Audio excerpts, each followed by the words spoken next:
नमस्कार साथियों, Naira education institute में आपका हार्दिक स्वागत है।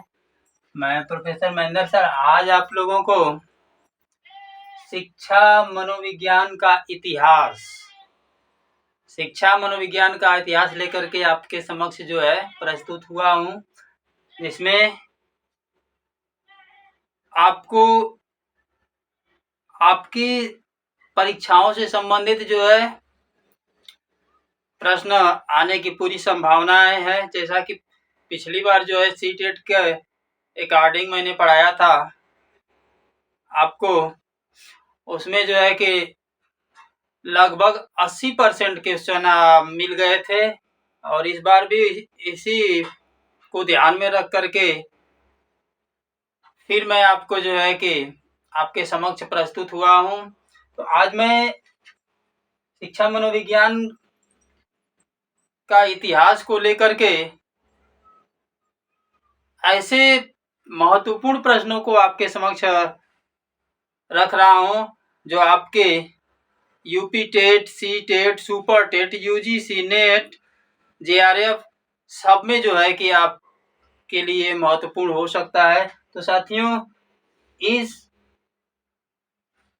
प्रश्न को, इस वीडियो को देने से पहले मैं चाहूंगा कि जितने भी साथी भाई बहन मित्र मंडली नायरा एजुकेशन परिवार से पहली बार जुड़ करके वीडियो देख रहे हैं, प्लीज आप इस चैनल को जो है कि लाइक व सब्सक्राइब कर दें, साथ में बेल आइकन दबाना न भूलें, जिससे कि आपको मेरे द्वारा दिए गए हर वीडियो का नोटिफिकेशन आसानी के साथ मिल सके और आपके बौद्धिक, मानसिक, शैक्षिक स्तर को डेवलप करने में सहयोग मिल सके। तो साथियों, ज़्यादा देर न करते हुए सीधे सीधे मैं शिक्षा मनोविज्ञान का इतिहास लेकर के आपके समक्ष जो टॉप क्वेश्चन लेकर के आया हूं, उसका पहला क्वेश्चन है, शिक्षा मनोविज्ञान के इतिहास में ऐसा पहला दार्शनिक कौन था?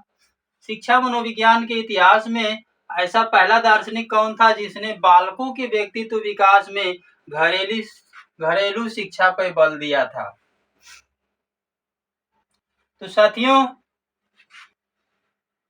शिक्षा मनोविज्ञान के इतिहास में वह पहला दार्शनिक जिसने बालकों के व्यक्तित्व के विकास में घरेलू शिक्षा पर बल दिया था, वह साथियों उसका नाम है डेमोक्रिस्ट।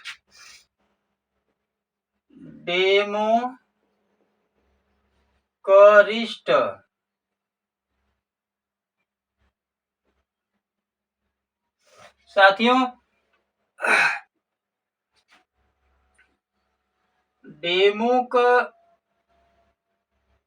ये रिस्ट नहीं होगा,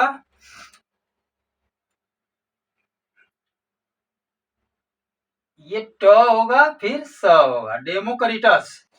साथियों, डेमोक्रिटस ये जो है कि पहला शिक्षा दार्शनिक था जो शिक्षा मनोविज्ञान के इतिहास में बालकों के व्यक्तित्व विकास में घरेलू शिक्षा पर बल दिया था। आपसे पूछा जा सकता है कि शिक्षा मनोविज्ञान के इतिहास में डेमोक्रिटस जो है जो पहला दार्शनिक था जिसने बालकों के व्यक्तित्व के विकास में जो है कि घरेलू शिक्षा पर बल दिया था, ये कहाँ का निवासी था? तो साथियों, ये ग्रीक का निवासी था। कहाँ का निवासी था? ग्रीक। इस बात को ध्यान में रखिएगा। दूसरा क्वेश्चन साथियों, प्रसिद्ध पुस्तक एमिल, इसको इमाइल भी कुछ लोग बोलते हैं, प्रसिद्ध पुस्तक एमिल के लेखक कौन? प्रसिद्ध पुस्तक एमिल के लेखक, अधिकतर मैं साथियों इस चीज को एग्जामिनर महोदय लोग पूछते हैं कि एमिल किसके द्वारा लिखी गई है। प्रतियोगी परीक्षा में भी 2 नंबर में पूछा जाता है, आपके जो है कि कई बार टेट सीटेट की परीक्षा में भी पूछा गया था। तो साथियों, एमिल जो पुस्तक है इसके लेखक जो है कि अरस्तु हैं। कौन है? अरस्तु। साथियों, अरस्तु को जो है बहुत महानता से देखा जाता है। यही वे अरस्तु हैं जिन्होंने मस्तिष्क संकाय पर विश्वास किया था। किस पर विश्वास किया था? मस्तिष्क संकाय पर। साथियों, अगले क्वेश्चन की तरफ हम लेकर के चलते हैं। 1903 में अपनी प्रसिद्ध पुस्तक शिक्षा मनोविज्ञान का प्रकाशन किसके द्वारा किया गया भाई? किसने किया? सन 1903 ईस्वी में अपनी प्रसिद्ध पुस्तक शिक्षा मनोविज्ञान का प्रकाशन, very very most important question for all competition, all exam, CTET, UPTET and UGC NET, JRF, किसी भी कंपटीशन में पूछा जा सकता है कि सन 1903 में अपनी प्रसिद्ध पुस्तक शिक्षा मनोविज्ञान का प्रकाशन किसने किया? तो साथियों, ये इसको घुमा करके भी पूछा जा सकता है। प्रसिद्ध पुस्तक शिक्षा मनोविज्ञान का प्रकाशन किसके द्वारा किया गया है? तो साथियों, ये जो है थॉर्नडाइक के द्वारा। कहाँ के निवासी थे साथियों? थॉर्नडाइक कहाँ के रहने वाले थे? अमेरिका के भाई, ये अमेरिका के रहने वाले थे। साथियों, आपसे प्रश्न पूछा जा सकता है कि थॉर्नडाइक ने अपनी प्रसिद्ध पुस्तक शिक्षा मनोविज्ञान का प्रकाशन किस वर्ष किया? घुमा दिया जाता है क्वेश्चन को। आपसे पूछा जा सकता है कि थॉर्नडाइक ने अपनी प्रसिद्ध पुस्तक शिक्षा मनोविज्ञान का प्रकाशन किस वर्ष किया था? तो ये सन 1903 की बात है साथियों। नेक्स्ट क्वेश्चन, किस शताब्दी में तथा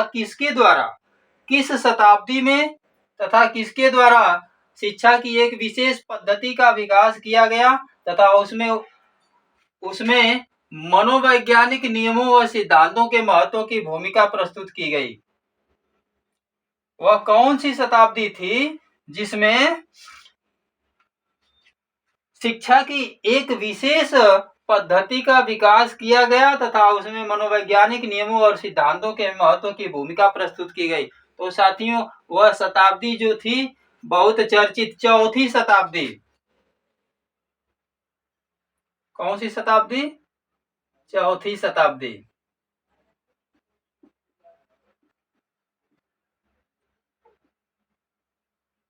ये चौथी शताब्दी थी। लेकिन इतना लिख देने से आपका उत्तर पूरा होने वाला नहीं है। क्यों? क्योंकि यहाँ पर किस शताब्दी में, तो ये हो गया चौथी शताब्दी में। किस शताब्दी में तथा किसके द्वारा, यहाँ पे नाम भी देना है किसके द्वारा। उसमें नाम में इधर उधर हो सकता है, तो इसको ध्यान में रखिएगा। चौथी शताब्दी में और किसके द्वारा किया गया? अरस्तु